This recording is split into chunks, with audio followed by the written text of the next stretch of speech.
Welcome to the show. In a moment we'll catch up with Steel sharpshooter Janelle Fowler-Reid on last night's fighting loss to the Magic and life in the South the second time around. In the meantime, a look at results in round 3 of the ANZ Championship saw the Fever register their first win against a hapless Tactics out of sorts far from home. The Firebirds won the first of the 2 single-point cliffhangers over the weekend, denying the Vixens a home win. The Thunderbirds securing the other single-point victory after beating the Pulse by the same margin in round 1. The Wellington franchise hasn't lost since, though, this time accounting for the Mystics. The Pulse still looking like they've more to offer, while the New Look Northern side defying all the hype. So to the Southern Steel match, where a lead at half-time was overcome by a feisty Magic comeback. Let's find out what went right and what went wrong from goal shoot Fowler-Reid. We thought it was going to be our day, but then we know that the Magic is a very good team and they were going to fight hard to get back at us, which they did, but it was just for us to keep our composure, which we lost a bit. Coming the end of the third quarter, still in the match at that point, what was talked about in the change room? Well, it was just talked about just to continue doing what we're doing, continue keeping up the processes, and just make sure we deliver and just finish. Unfortunately, we did not do exactly that. Some of it just went in a little lull, and that cost us the game. And in that last quarter, you just needed perhaps just one turnover, didn't you? But just couldn't quite break them down. Definitely. We only needed one turnover. Unfortunately, we end up giving them one. But, it's just a learning process for us, and we're getting back our mojo. Unfortunately, it's not coming as yet, but it's going to get there. That's what happens when you're chasing the game, though, isn't it? You tend to have to push the passes a bit and take risks. Definitely, and unfortunately, having to follow rather than lead, it's much harder. So going into our next game, we're having to have to lead. I detected on your face perhaps a little bit of frustration about the feeding the circle sometimes. It was not coming through to you as quickly as you'd like? Well, at times it wasn't, but I must say the girls did a very good job in feeding me this game. And I was a bit frustrated, but I have to give it to them. They have really big hands over them, and sometimes they're not able to see me. So I just have to be patient at times and wait until it comes in. And occasionally there are times you got the 3 or 4 passes from one end of the court to the other, so things are happening. Yeah, definitely, they're happening, and my teammates are doing real good, so we just gotta be patient. And the Magic do have a very high-class defence to break down too. Definitely, they do have a good pair of defence, and they did work hard on us, but I felt that we stood to the challenge. They still didn't make any changes this time. Did it help get the combinations going? Definitely, it did help get the combination going because the girls that were feeding me, they were feeding me really good, and for them to stay for the entire 60 minutes, it was good on them to continue putting up some good balls and just running hard. So yeah, it was good. And Philippa Finch, another great game. She's a great worker, isn't she, for you? Oh, definitely. Hard workhorse. She's extraordinary.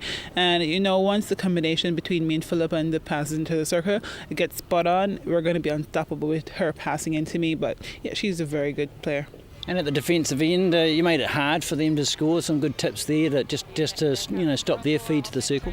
Definitely, my defenders, they worked really hard. They had some downs, but they still stood out for us and helped us to get back some balls to score.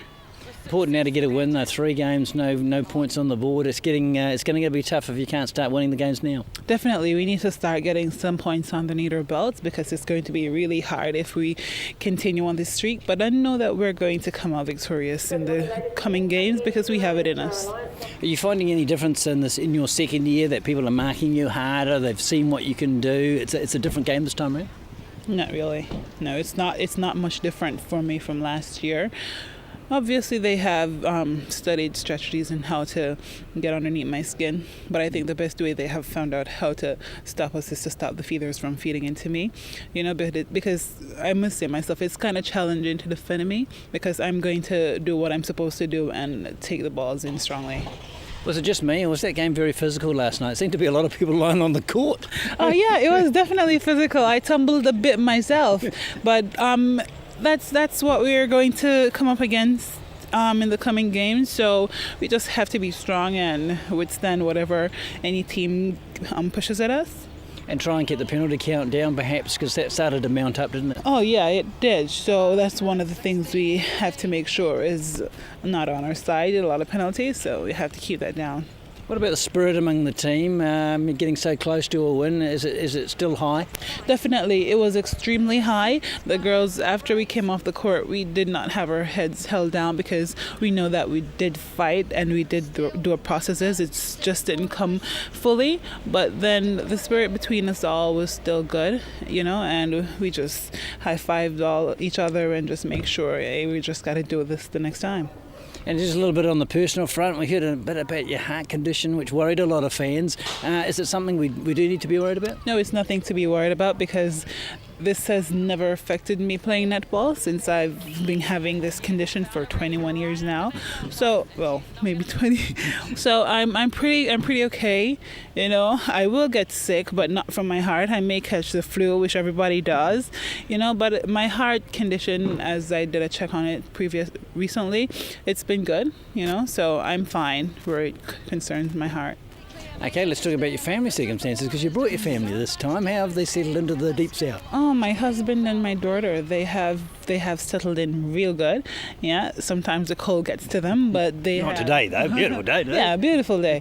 But they have adjusted well, and I'm thankful for that. My husband has been supporting me well, and my daughter is just so awesome. So it's good having them here, much better for me this year. I was going to ask about from your mental state of less worry for you, isn't it, knowing that they're just down the road instead of across the other side of the world? Honestly, it does. Less. I don't have to hurry to go home to Skype because I don't want them to fall asleep before I can speak to them. So it's just good knowing that when I come off the plane, I may see them at the airport waiting for me, and that's a very awesome feeling. It just gives me. I'm not so jealous anymore when I come and see my teammates and their kids and their husbands waiting, and I'm like, darn, I just got to go home to just my roommate Phoenix. But yeah, it is really good. So you're still getting on all right with Phoenix now that she's you've kicked her out? Oh, she's my girl. I'm always good with Phoenix. She's all right. But a great life experience for your family too, isn't it? Because it's once in a lifetime. It's going to happen for a couple of years. Definitely, it's just once in a lifetime, and they're embracing this as much as they can. And you're still enjoying NZ Championship netball? Oh, definitely. I love it. I eat, sleep. Netball is my life. I love netball. So, yeah, I am enjoying it. And finally, the Commonwealth Games got to be a name for you. You'll be looking forward to that as part of the international scene. Oh, yes. Hopefully I make the Commonwealth team. Yeah, hopefully Jamaica recognize me as one of the shooters. So, yeah, I'm looking forward to smashing the Ferns and the Diamonds and whomever else we come up against. So we're just going to have to work hard at that. So I'm looking forward to playing Com Games coming this summer. The selectors must be happy that you're playing at this grade, though, and testing yourself week in, week out. Oh, definitely. I'm sure they're looking at this as well to include me in their team and stuff, so I'm having to work hard here just the same to impress them back home. The latter sees the Magic hold their place at the top, though yet to be put under the Aussie microscope. The only other unbeaten side, the Thunderbirds, a close second. Good to see two New Zealand franchises in the top four, and both with the talent to stay there. Not so happy news is the three bottom places filled by winless Kiwi sides, fuelling the call for one less team from this country and home and away matches against all teams. There's time for this to be proved a premature call, but not much time. The Fever at the start of the season were determined not to be the Australians with the wooden spoon, but have work to do to hand over the steering implement. And early favourites, the Swifts, now easing on the tote after their first fall.